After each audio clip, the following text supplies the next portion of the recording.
मैं बब्बल शर्मा आपसे फिर मुखातिब हूँ रीति काल के कवि देव के पदों को लेकर। गंग तरंगिनी बीच बरंगिनी ठाड़ी करे जपरूप उदोती देव दिवाकर की किरणें निकसे विकसे मुख पंकज ज्योति नीर भरी निचुरे अलके छुटिके छलके मनुमांग ते मोती बिजुल से झलके लपटे तन कज्जल से अंग उज्जल धोती। यहाँ कवि देव ने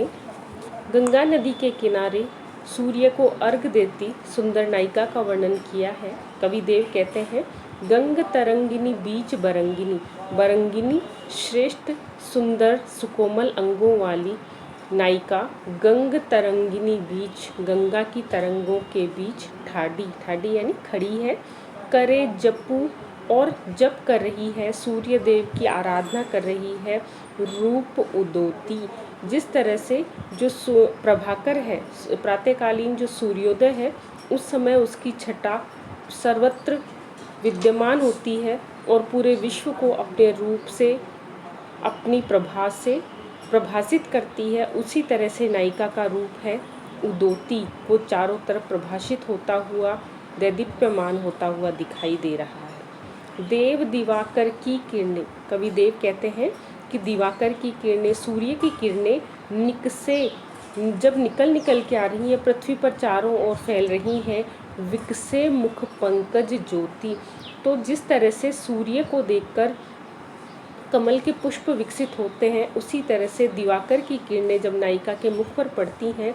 तो मुख पंकज, नायिका का जो मुख रूपी कमल है वो ज्योति के समान विकसित हो रहा है। जिस तरह से कमल है वो पूरी तरह से खिल जाता है, उसी तरह से नायिका का जो मुखमंडल है वो भी खिलखिलाता हुआ बड़ा सुंदर उज्जवल रूप में दिखाई देता है।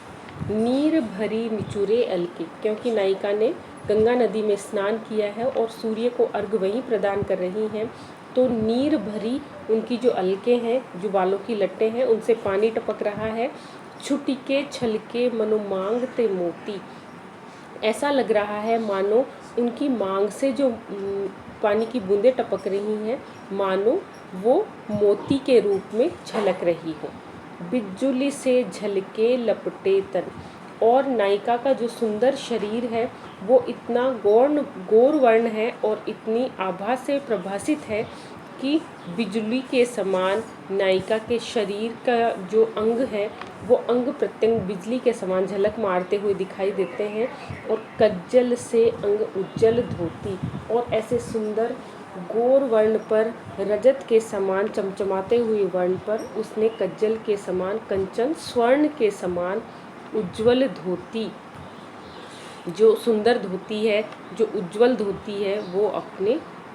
अंगों पर लपेट रखी है। तो जो पीत वर्ण की जो साड़ी है, पीत वर्ण का जो वस्त्र नायिका ने धारण कर रखा है, वो उसके उज्जवल वर्ण पर उस प्रभा को, उस आभा को और भी ज़्यादा दैदीप्यमान बनाता हुआ दिखाई दे रहा है। यहाँ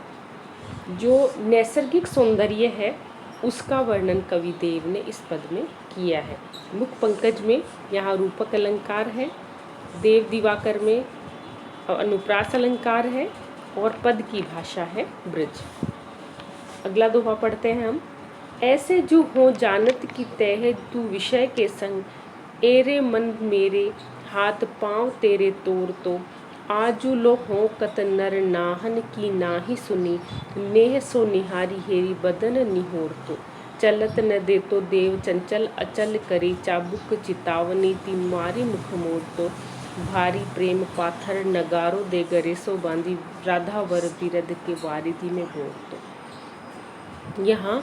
नायिका राधा और कृष्ण के भक्ति का वर्णन करते हुए कवि देव कहते हैं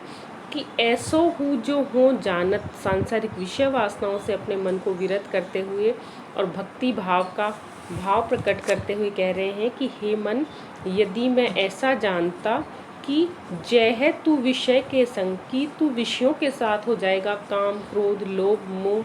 अहंकार जैसे सांसारिक विषयों में तू फंस जाएगा, तो एरे मन, हे मेरे मन, हाथ पाँव तेरे तोड़ तो मैं तेरे हाथ पाँव तोड़ देता। अर्थात हे मेरे मन, तू जो चंचल हुआ इधर उधर फिरता है, मैं तुझे पंगु बना देता, तुझे कभी भी मैं इन सांसारिक प्रपंचों में नहीं फंसने देता। आजुलो हो कत नर नाहिन की नाही सुनी, आज तक भी मैंने तेरे कारण किसी नर नाहन की, किसी मनुष्य की सही बात को मैंने नहीं सुना, कभी विवेक से मैंने नहीं सोचा, कभी गलत सही का मैंने निर्णय नहीं किया है। नेह सो निहारी, मैंने तो सिर्फ बदन निहोर, तो मैंने तो सिर्फ अपने जो शारीरिक सुंदरता है, शारीरिक मोह है, उसकी ओर ध्यान दिया। लेकिन यदि मैं तेरी नहीं सुनता और यदि श्री कृष्ण की भक्ति में लीन होता तो नेह सो निहारी, तो बड़े प्रेम से बदन निहोर, तो मैं श्री कृष्ण के मुखमंडल की ओर देखता। चलत न दे तो देव चंचल अचल करी, देव कवि कहते हैं कि यदि मुझे पता होता कि तेरे कारण मेरी यह गति होगी और मैं कभी भी ईश्वरीय भक्ति में रत नहीं हो पाऊंगा, तो चलत न दे तो मैं कभी भी तेरी चलने नहीं देता, कभी भी तेरे पीछे मैं नहीं दौड़ता। चंचल अचल करी, और तेरी ये जो चंचलता है, तेरी ये जो चपलता है, उसको मारकर अचल करी, तुझे पर्वत के समान स्थिर बना देता। अर्थात हे मेरे मन, मैं तुझे एक जगह स्थिर कर लेता। चाबुक चितावनी ती मारी मुख मोर, तो और तेरी चितवन जो इधर उधर भागती फिरती है, विषय वासनाओं में तूने अपने नेत्रों को लगाया, तूने तेरे अनुसार जो चीज़ें देखी उनको चितावनी थी। श्री कृष्ण की जो सुंदर चितवन है, श्री कृष्ण की जो बाकी दृष्टि है, उन चितवन की चाबुक से मार मार कर मुँह मोड़, तो मैं तेरा मुँह श्री कृष्ण के चरणों में मोड़ देता। विषय वासनाओं से तेरे मन को हटाकर और मैं श्री कृष्ण की भक्ति में जरूर लगा देता। भारी प्रेम पाथर नगारो दे गरे से बांधी, और यदि फिर भी तू नहीं मानता तो श्री कृष्ण की, श्री राधा की भक्ति का जो प्रेम रूपी पत्थर है, वो भारी पत्थर गरेसो बांधी, तेरे गले में बांध देता। श्री कृष्ण की भक्ति कोई छिछली भक्ति नहीं है, बल्कि एक भारी पत्थर के समान है जो व्यक्ति को संसार रूपी सागर से पार बना देती है। तो जिस तरह से नगारे में पत्थर डालकर और किसी व्यक्ति को डुबो दिया जाता है, वो फिर उस नदी से कभी भी उबर नहीं पाता, उसी तरह से मैं राधिका श्री कृष्ण की भक्ति का जो पत्थर है वो नगारे के साथ तेरे गले में बांध देता। और राधा बर बिरद, राधिका के विरद यानी